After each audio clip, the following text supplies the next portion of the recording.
അയ്യോ എന്റെ പോക്കറ്റ് അടിച്ചേ വണ്ടി നിർത്ത്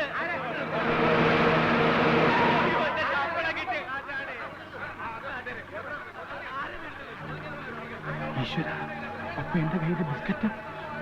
ആരും ബഹളം വയ്ക്കണ്ട, ബസ് പോലീസ് സ്റ്റേഷനിലേക്ക് വിടാം. പോലീസ് സ്റ്റേഷനിൽ പോയി ചെക്ക് ചെയ്യാന്നൊക്കെ പറഞ്ഞ എനിക്കിന്നൊരു PSC ടെസ്റ്റ് ഉള്ളതാ, സമയമായി. പോലീസിന്റെ ടെസ്റ്റ് കഴിഞ്ഞിട്ട് വേറെ ടെസ്റ്റ് ചെയ്താൽ മതി. ആരെങ്കിലും എന്തെങ്കിലും പോക്കറ്ററിങ് കാണിച്ചതിന് നമ്മൾ എല്ലാവരും കൂടി ശിക്ഷ അനുഭവിക്കണമെന്ന് പറഞ്ഞാൽ സ്ത്രീകളും കുട്ടികളും ഉള്ളതാ, നമുക്ക് തന്നെ തപ്പാം. വാ വാ വാ, അല്ലാതെ പറഞ്ഞ പോയിട്ട് ഓരോരുത്തർക്ക് ഓരോ കാര്യങ്ങളുള്ളതാ. ആദ്യം സാറിനെ തന്നെ ചെക്ക് ചെയ്യാം. എന്നെന്താ ചെക്ക് ചെയ്യുന്നത്? അതേ കുന്നമ്പ കുറച്ചും തപ്പണമെന്നാ. മാറിയുന്നേ നിങ്ങൾ ചെക്ക് ചെയ്യുന്നത്? പോലീസ് മാത്രമല്ല, മനുഷ്യനെ വിചാരിച്ചാലും കള്ളന്മാരെ കണ്ടുപിടിക്കാൻ പറ്റും. അതുകൊണ്ടാ. പിന്നെ എടുത്തിട്ടില്ല എന്തിനാ പഠിക്കുന്നത്? ഞാൻ ചെക്ക് ചെയ്യാം. ഞാൻ പറഞ്ഞു ധൃതിവെക്കാം. ഞാൻ കാര്യം പറഞ്ഞോട്ടെ.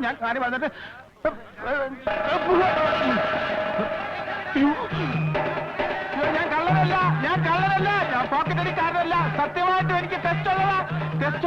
എന്നെക്കൊണ്ട് പിരിഞ്ഞു പോണേ പ്ലീസ്. ഞാൻ പറയുന്നത് മനസ്സിലാക്കേ. അയ്യോ വരരുതേ. അയ്യോ ആരെങ്കിലും എത്തിക്കാൻ പോകരുത്. അയ്യോ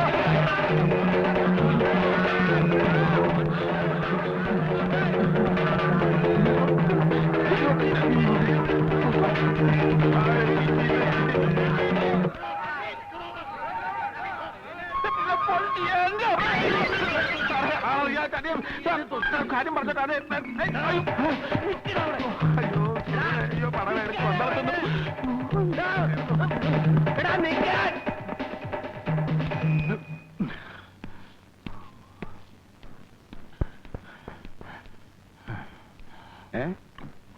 അത്രയ്ക്ക് ദാഹമുള്ളതുകൊണ്ടാ. ഒരു ചായ 2 ഗ്ലാസ് വെള്ളം എനിക്ക് കിട്ടുമ്പോ തിരിച്ചു തരാമേ. കള്ളമായിഞ്ച മോനെ, എത്ര നാളാണോ നിന്നെ തെരഞ്ഞെടുക്കുന്നത്? കാശ് ഞാൻ പിന്നെ തരാം. പിന്നെ എന്റെ അഭിമാനത്തിൽ ഞാൻ പിന്നെ തരാം.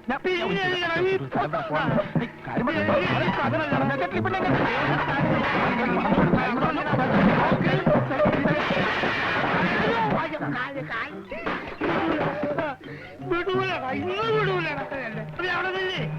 അവിടെ നിന്ന് എനിക്ക് പൈസ കുറച്ചേരാ. എടാ പൈസ കുറച്ചേരാ. അവിടെ നിന്നടാ, അവിടെ നിൽക്കേ.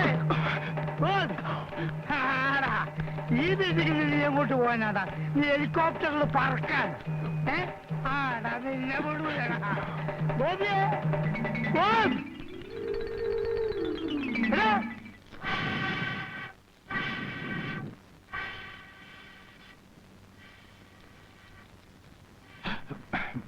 നമസ്കാരം വസൂട്ട. ഗോപിയെ ഇതുവഴി കണ്ടിട്ട് കുറെ ആയല്ലോ.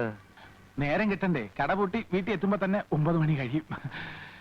എന്തായി പെങ്ങന്മാരുടെ കല്യാണമൊക്കെ ശരിയായോ? 2-3 അന്വേഷണങ്ങളൊക്കെ വന്നിരുന്നു. ജാതകം ചേരാത്തോണ്ട് ഒന്നും നടന്നില്ല. ശരിയാ, കല്യാണം എന്നൊക്കെ പറഞ്ഞ ഒരു വിധിയല്ലേ? സത്യമാണോ വാസുട്ട പറയുന്നത്? അല്ല, ഗോപി വെറുതെ വന്നതാ? ഔസേപ്പച്ച മുതലാളിയുടെ വീട് വരെ വന്നപ്പോ ഇവിടെ ഒന്ന് കയറിയിട്ട് പോവാന്ന് കരുതി.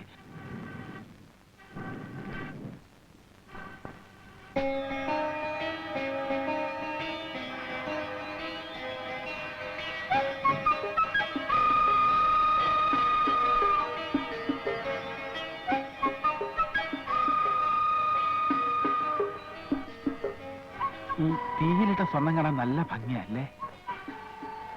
സാധാരണയായി വാസുട്ടൻ ഇവിടുന്ന് സ്വർണം ഒരുക്കി കൊടുക്കാറുണ്ടോ? എന്താ ഉരുക്കാൻ സ്വർണം ഉണ്ടോ കയ്യില്? അല്ല, നമ്മൾ ഈ പത്രത്തിലൊക്കെ വായിക്കാറില്ലേ, 2 കോടിയുടെ സ്വർണം പിടിച്ചു, 3 കോടിയുടെ സ്വർണം പിടിച്ചു എന്നൊക്കെ. ഇതൊക്കെ എങ്ങനെയാ വിറ്റ് കാശാക്കുന്നതെന്ന് ഒരെത്തും പിടിയും കിട്ടുന്നില്ല. ആവശ്യമില്ലാത്ത കാര്യം ഓർത്ത് എന്തിനാ ഗോപി തല ഉണ്ടാക്കുന്നേ? ഞാനും അത് തന്നെ ആലോചിക്കുന്നത്. ആവശ്യമില്ലാത്ത ഓരോ കാര്യങ്ങൾ ഓർത്ത് നമ്മളെന്തിനാ തല പുണ്ണാക്കാക്കുന്നത്?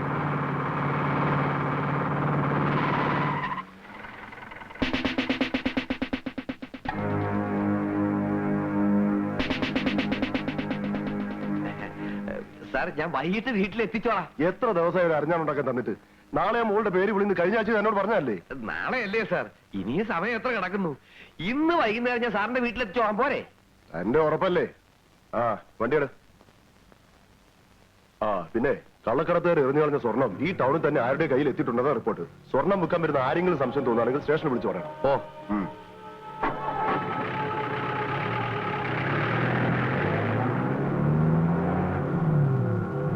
ചെക്കൻ അന്ന് രാത്രിയിൽ താമസിച്ചു വന്നപ്പോ മുതല് ഞാൻ ശ്രദ്ധിക്കുന്നതാ ഒരു മാറ്റം. മനസ്സിന് പിരിമുറുക്കുണ്ടാവും, വിഭ്രാന്തി ഉണ്ടാവും, ഗോവിന്ദേട്ടൻ വസ്തു കൊണ്ടുപോകുന്നുള്ള പേടിയും എല്ലാം ഉണ്ടാവും. 100-200 പവൻ കൊടുത്ത് ഇന്ദുവിനെ കെട്ടിച്ചയക്കുമെന്ന് പറഞ്ഞതായി എനിക്ക് മനസ്സിലാവാത്തെ. സ്വബോധം ഇല്ലാണ്ടായ പിന്നെ പറയുന്നതിന് വല്ല അർത്ഥം. മോഹൻ ഇവിടെ വന്നിരുന്നു. നീ കടയിൽ പോയിട്ട് കുറെ ദിവസമായെന്ന് പറഞ്ഞല്ലോ അവൻ. ഞാൻ ആ ജോലി വേണ്ടെന്ന് വെച്ചു. എന്താ കാരണം? കാരണമൊന്നുമില്ല, എനിക്ക് തോന്നി. ദിവസവും കിടന്ന് മരിച്ചു പണിതാൽ എന്താ കിട്ടുമെന്ന് എനിക്കല്ലേ അറിയൂ. എന്റെ കുട്ടി, ഇന്നത്തെ കാലത്ത് ചെറുതാണെങ്കിലും ഒരു പണി കിട്ടാന്ന് വെച്ചാ. അമ്മാമ്മ പേടിക്കണ്ട, സ്വന്തമായിട്ടൊരു കട ടൗണിൽ തുടങ്ങിയാലെന്ന് ആലോചിക്കാൻ ഞാൻ. അതിനൊക്കെ പൈസ എത്ര ഉണ്ടായാലാ? അതൊക്കെ ഉണ്ടാവും. എവിടുന്ന്? ഈ ഉമ്മർത്ത് ഇങ്ങനെ ഇരുന്ന് 4 നേരം സുഖഭക്ഷണവും കഴിച്ച് ജീവിതം തള്ളി നീക്കിയാല് അതൊന്നും മനസ്സിലാവില്ല. അതിന് ബുദ്ധി വേണം, ബുദ്ധി. ഉള്ള സ്ഥലം വിറ്റ് നിന്ന് ജീവിക്കാൻ ആർക്കും പറ്റും. ഗോപി, ആരും എന്നെ കൊണ്ടൊന്നും പറയിക്കണ്ട. നീ കേട്ടില്ലേ ജാനകി? നാരായണനാര് മരിച്ചപ്പോ വാവിട്ട് കരയുന്ന 4 കുഞ്ഞുങ്ങളുടെ ഉത്തരവാദിത്വം ഏറ്റെടുത്തവനാ ഞാൻ. എന്നെ പോലും മറന്ന് ഞാൻ അവർക്ക് വേണ്ടി ജീവിച്ചു. ഇപ്പൊ എനിക്ക് കിട്ടി അതിനുള്ള പ്രതിഫലം.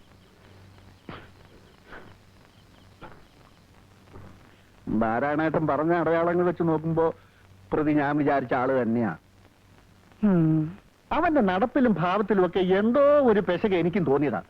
കഴിഞ്ഞ ആഴ്ചയെ ഓടി വന്ന് 50 രൂപ ബലമായിട്ട് എന്റെ കയ്യിലോട്ട് തിരികെ വെച്ച് വന്ന്. നാരായണോ, ഗോപിയെ പറ്റി നീ പറഞ്ഞൊക്കെ നേരാണോ? പിന്നെ നോണ പറഞ്ഞ് നിങ്ങളെ വിശ്വസിക്കേണ്ട വല്ല ആവശ്യം എനിക്കുണ്ടോ മേന്നെ? ആദ്യമൊക്കെ ചെറിയ ലക്ഷണം ഉണ്ടായിരുന്നുള്ളൂ, ഇപ്പൊ ദേഹോദരം തുടങ്ങിയിരിക്കണത്രേ. ഗോവിന്ദൻ നായർ തല്ലാൻ ചെന്നോ എന്തൊക്കെയോ പറയണ കേട്ടു. മനുഷ്യന്മാരുടെ സ്ഥിതി. ഗോപിക്ക് കൊടുത്ത മുതലും പലിശയൊക്കെ പോയി തന്നെ അല്ലേ മേന്നെ? കാശ് കിട്ടിയില്ലെങ്കിലും വേണ്ടിയില്ല, അവൻ വല്ല ദേവോത്തരം ഏൽപ്പിക്കുന്ന ആൾപ്പെടേണ്ട പേടി. അതുറപ്പാ. അയ്യോ, എന്റെ കാര്യത്തിനൊരു കുഴപ്പമില്ല. നാരായണേട്ടാ, എന്താ മുഖത്തൊരു വല്ലായ്മ? ഒന്നുമില്ല. മനസ്സിലായി. ഈ കടയൊന്ന് ഉഷാറാക്കണമെന്ന് പറഞ്ഞ് നാരായണേട്ടൻ പല പ്രാവശ്യം എന്റെ അടുത്ത് രൂപ കടം ചോദിച്ചിട്ടുണ്ടല്ലേ? ഞാൻ തന്നിട്ടില്ല. എന്നാ വിഷമിക്കണ്ട, ചോദിക്കാതെ തന്നെ ഞാൻ നാരായണേട്ടന് കുറച്ച് രൂപ തരാൻ പോവുക. എനിക്ക് കുറച്ച് ദിവസത്തെ സാവകാശം തരണം. അയ്യോ വേണ്ട ഗോപി, എനിക്ക് പണത്തിന്റെ ആവശ്യമില്ല. എന്നൊന്നും പറഞ്ഞാൽ പറ്റില്ല, ഞാൻ രൂപ തരും. ഗോപിക്ക് എന്തെങ്കിലും കുടിക്കാൻ? കുടിക്കാൻ എനിക്ക് പാല് തന്നെ ആയിക്കോട്ടെ. അയ്യോ, പണിക്കരേട്ടനോ? ഞാൻ ഈ വടയുടെ വില നിലവാരമൊക്കെ നോക്കുവായിരുന്നു. വരട്ടെ. പിന്നെ പറഞ്ഞൊന്നും ഞാൻ മറന്നിട്ടില്ല. ഉവ്വ്. പട്ടണം, ഹൃദയം. ആയിക്കോട്ടെ. ദാ ഇത് വെച്ചോ. താങ്ക്സ്.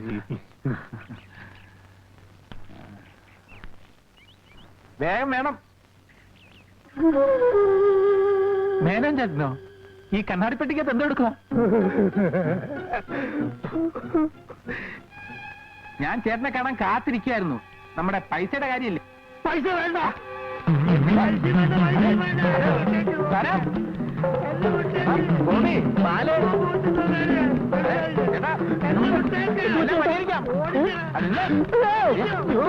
ഓടിക്കോ, ഓടിക്കോ, ഓടിക്കോ, ഓടിക്കോ.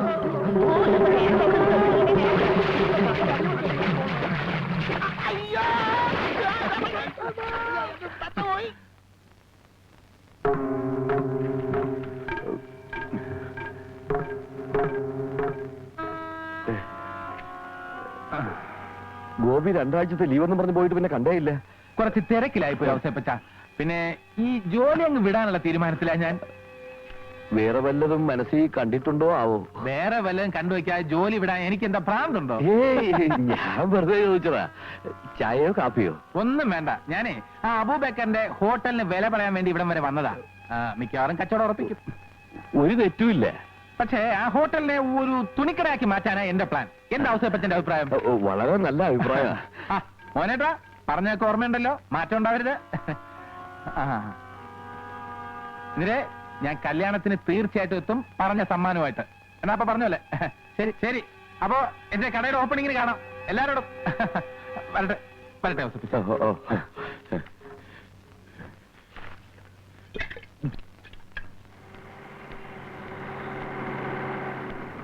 ഗോപി, ഗോപി, അവിടെ നിന്നേ. ഗോപി എന്ന് കാണാൻ ഞാൻ എത്ര തവണ കടയിൽ ചെന്നറിയോ? എനിക്ക് അല്പം തിരക്കുണ്ട്, നമുക്ക് സൗകര്യം പോലെ പിന്നെ കാണാം. അവിടെ നിൽക്ക് ഗോപി. ഹെഡ് ഓഫീസിൽ നിന്ന് വെരിഫിക്കേഷൻ കഴിഞ്ഞാൽ പേപ്പേഴ്സ് എല്ലാം എത്തിയിട്ടുണ്ട്. ഗോപി വന്നാ പൈസ വാങ്ങിയാ മതി. ലോണിന്റെ കാര്യം സാറി പറയണേ. അതെ, അത് ശരിയായി വന്നപ്പോ ഞാൻ എന്തുമാത്രം സന്തോഷിച്ചെന്നറിയാമോ? പിന്നെ എനിക്ക് ചെറിയ ഹെൽപ്പ് വേണം. ഞാൻ KFC ചിട്ടി പിടിച്ചതിന്റെ ജപ്തി നോട്ടീസ് വന്നു. ഒരു അഡ്ജസ്റ്റ്മെന്റ്, കുറച്ച് എമൗണ്ട് കടമായിട്ട് തന്നാ മതി. ഞാൻ തിരിച്ചു തന്നോളാം. കൊല്ലംകോട്ട രാജപ്പന് മീൻ വളർത്തുന്ന 2 ലക്ഷം രൂപ ശരിയാവുന്നുണ്ട്. 25 കമ്മീഷൻ. ഗോപിയുടെ അവസ്ഥ എനിക്കറിയാവല്ലോ. സാറേ, ഒരു 10 25 ലക്ഷം രൂപ ഫിക്സഡ് ഡെപ്പോസിറ്റായി ഞാൻ സാറിന്റെ ബാങ്കിൽ ഇട്ടാൽ സാറിന് പ്രൊമോഷനോ അങ്ങനെ എന്തെങ്കിലും കിട്ടാൻ സാധ്യതയുണ്ടോ? ഗോപി കളിയാക്ക. കളിയാക്ക്. ഒരാഴ്ചക്കുള്ളിൽ ഞാൻ സാറിനെ വന്ന് കാണുന്നുണ്ട്. 25 50 ഇടേണ്ടതെന്ന് അപ്പൊ തീരുമാനിക്കാം. ഇപ്പൊ ഇത്തിരി ധൃതിയുണ്ട്. പിന്നെ ലോൺ അങ്ങ് ക്യാൻസൽ ആക്കിയത്, അല്ലെങ്കിൽ ഏതെങ്കിലും പാവങ്ങൾ കൊടുത്തേക്ക് പോട്ടെ. അപ്പൊ ഔസേപ്പച്ചൻ പറഞ്ഞത് നേരാ. ഇത് വട്ട് തന്നെ, മുഴുവട്ട്.